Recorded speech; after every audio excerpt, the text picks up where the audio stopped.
Hey guys, it's Wes. In today's video, we're going to look at an interesting take on Chia. So one of the things that people ask a lot is, hey, since Chia itself is all about disk utilization and disk space as a low power cryptocurrency platform, why can I not use the cloud for this?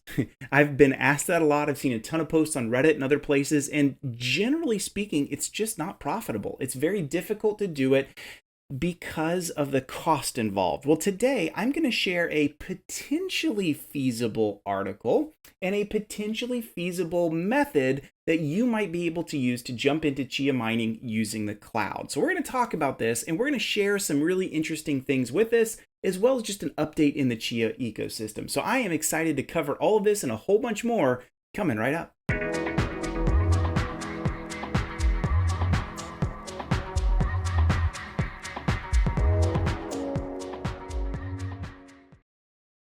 All right, my friends, thank you guys so much for joining me once again on my channel. I'm Wes Spencer, and I love covering cryptocurrency and startups and just how to have your own financial freedom in this world. And if you're here for the first time or you've been watching for a little while, you could do me a big favor. Would you hit the like and the subscribe? Both of those go a really, really long way. And hit the bell icon to be notified of when I've got new stuff coming out. That means a whole lot. All right, guys. So let's just jump directly into this whole concept of cloud utilization and cloud plotting, because a lot of people have thought, just naturally speaking, man, why should I go build out my own storage arrays with Chia when I could just use the cloud for this? I mean, isn't cloud data like super cheap with like Amazon S3 and Google Cloud and other such things? And answer is yes, but it's not really built for this. And we're going to talk about that. But before I do it, let's just jump back into Chia for a minute. I want to do some just price history on where things have gone. Man, Chia has had some tumultuous past few weeks, and some of it is due to the buzz around Chia and also just the ancillary of being caught up in the rest of the crypto market. Most of the cryptos I've covered, except for maybe Polygon as maybe one like exception, have really struggled through this up and down. Are we in a bear market? Are we not? But definitely seen, this price fluctuation of crypto as a whole. And we see this. So right now, Chia is at, I would say, the low price of 425. And if we scroll down, when I first started producing some Chia videos, man, we were kind of right here at the early. It was less than $1,000, and it amped way up all the way into like $1,600. And again, this is for two reasons. One, because Chia was taking off like wildfire. People are very interested, and hear me, crypto project producers and those of you that are interested, hear me on this.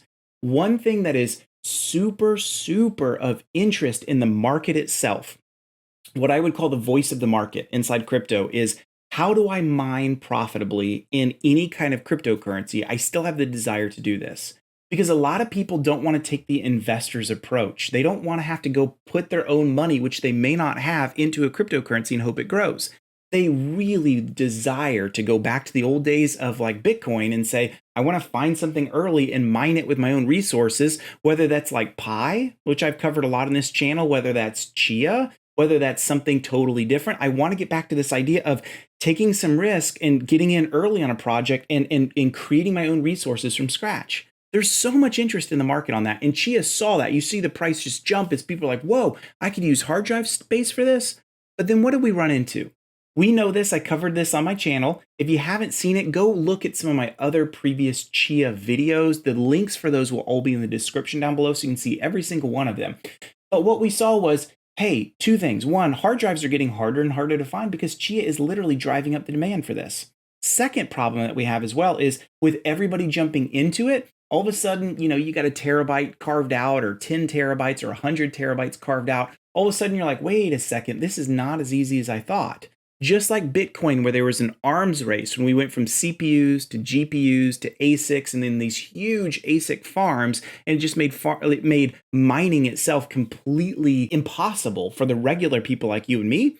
Chia is seeing the same thing.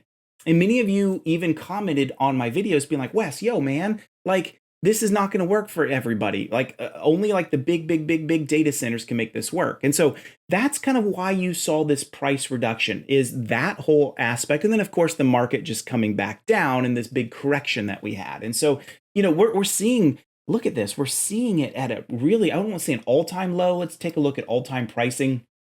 But honestly, we are. We're seeing a huge, like, it looks like, the previous May all-time low is like about like mid 500s, and we're even lower than that right now at 428. So we're at an all-time low. This is definitely a good time to consider buying Chia for sure. And it's also, I think, indicative of the market coming down. And as I said, people are starting to get burned out of like, man, Chia is too difficult for me to profitably do this, unless I'm a big boy and I've got a huge data center. So that's what we're talking about today. That's what we're jumping in.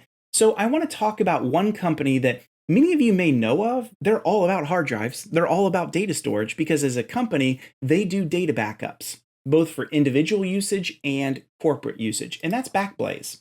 So here's Backblaze's site right here. And you can even see, like, look at their quarter one. This is just for the first 3 months of 2021. They had 171,000, almost 172,000 drives, 348 failures, very low failure rate. But I guess the big thing here is just to show you, these guys know hard drives. They know data storage. They know all about cloud storage. And I also want to show you they're pretty affordable too. When you consider their costs compared to everyone else, like Amazon, everyone knows S3 for data storage. They're significantly cheaper. Now we know that Amazon, Google Cloud, Azure provide a lot of other wraparound services that make it very, very desirable. I know at Perch, my company, we're a huge AWS shop for those exact reasons. We know we overpaid, but the capabilities that they give with it offset that. But if you're just looking for pure data storage, Backblaze is clearly a competitive and compelling offer for sure. Now, I'm not being paid to do any of this.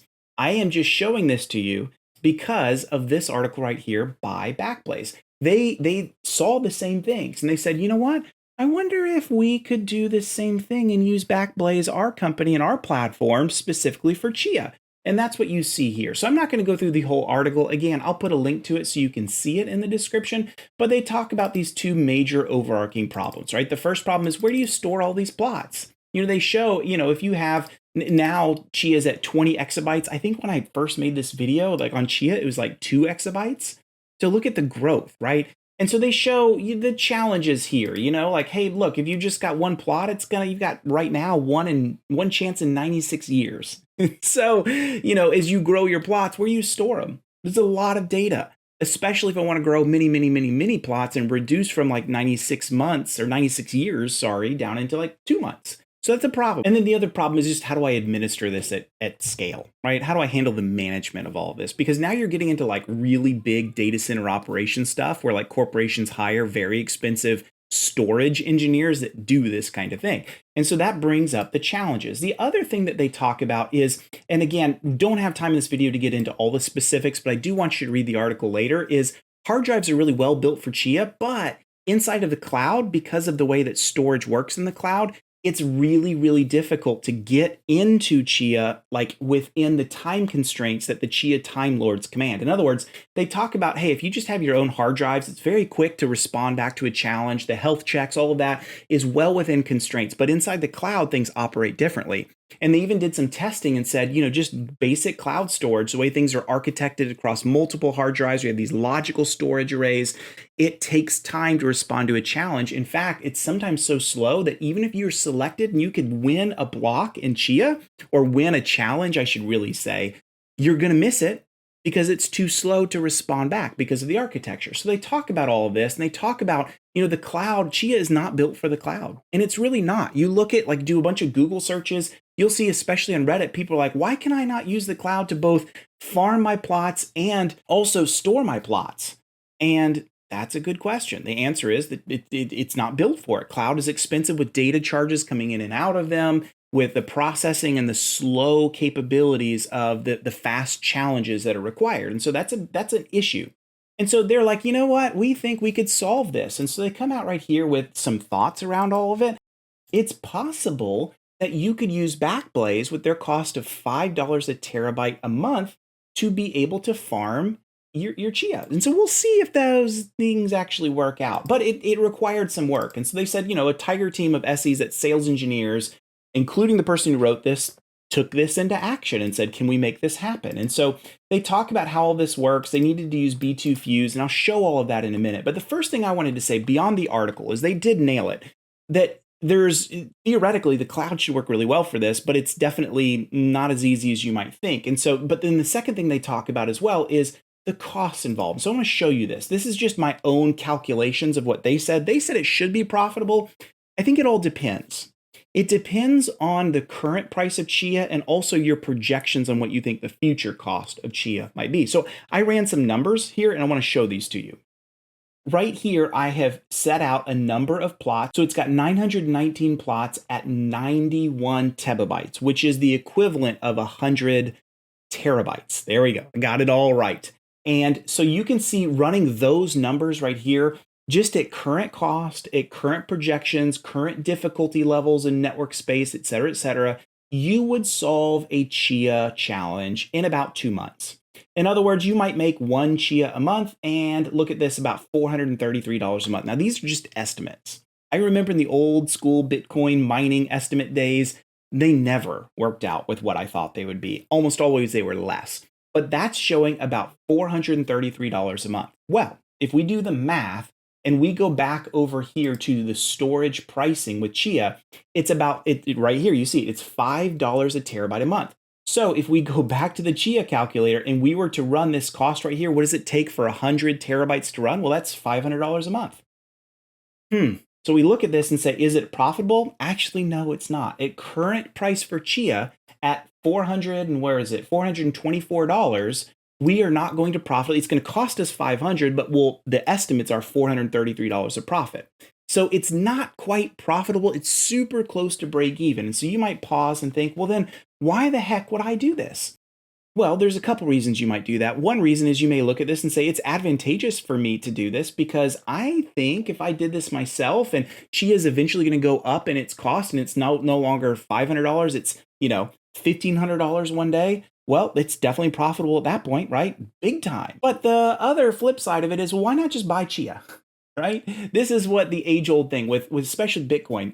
People spend all this money early in Bitcoin miners. If they had just spent that money buying Bitcoin straight up, they would have made more money in the long term. So this is certainly not going to be for everybody, but I did think it was really, really interesting. And so how do you go about doing this? Well, first of all, you need to go into Backblaze. I've got an account set up. I created a test bucket called Chia Test West. I'll probably delete that later. But once you set the bucket up, it's got a name, it's configured. Then right here is the GitHub page that the Backblaze team set up. And this is not a how-to video. We're not going to talk about how to do it specifically, but I am going to scroll way, way, way down. And here is how you're going to get things set up. On your own machine, you're going to install the GitHub repo for this particular GitHub that I'm showing you. They show all the commands that you need to set up. And then once you go into it, you're going to have to set up your account ID, your application, and your bucket ID. All things that you saw right here where you would create all that. Your settings will show you what your API keys or your app keys are, all of that good stuff. So you can get this set up and you can begin to create and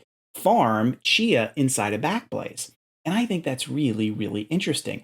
Again, I don't think this is going to be for everybody. I think for the common person, I think you're probably just better off buying Chia. But we all know, especially in the States, it's still not easy to get a hold of Chia. You have to go through some steps to make that happen. If you're curious about that, I covered that in my earlier video on how to actually buy Chia. But I would say this, for those of you that are technically savvy, that enjoy the fun, and may I say the hobby of creating Chia farms, which I know you may think I'm crazy, but I've got a lot of friends that are into it and they think it's interesting. Backblaze is a potentially good option. In fact, it might even be a good option as an augmentation. Maybe you're doing some of this in your own storage networks in your own house or your own office.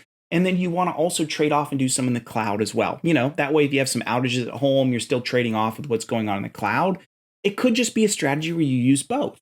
So I wanted to share this. I'm not saying this is a great way to go, the only way to go. I'm not even saying it's a terrible idea. I just wanted to share this with you because the Backblaze team themselves had this really great article right here that I just wanted to share. And I wanted to see what you guys think about it. And I wanted to see, is this something you're interested in and you would potentially use? And if you are using it, get in touch with me. I want to know how you're using it. I want to know how the numbers work out for you. I want to know from the Chia calculator to the actual reality, is it actually working? All right, guys, so I just wanted to share this with you. I thought it was super interesting, and I thought you guys might like it as well. And so, hey, while you're here, I asked you this before. If you hit the subscribe button and the like button, it goes a really long way for my channel. It would mean a ton to me if you did that. And until next time, my friends, I will talk to you later.